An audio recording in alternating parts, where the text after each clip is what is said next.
now's my chance to kind of look forward. The history is interesting, and the history tells a story, as you all know. All of us are believers that if you don't understand your history, it's hard to look into the future.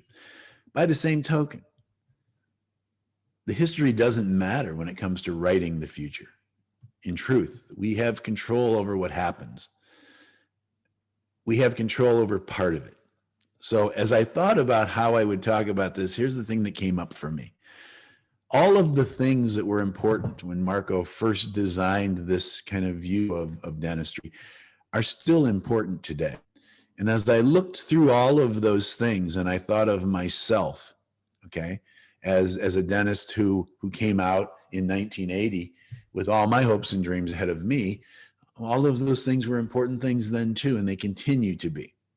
The question I then have to ask myself is this, all right, what do I think the future I have is?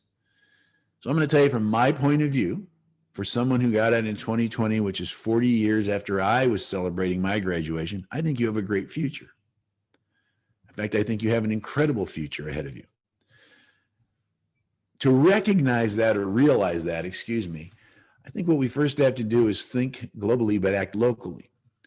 So if I look at that whole group of things and say, what parts of that do I have control over? What kind of things can I decide? The one that jumps out to me is the delivery model.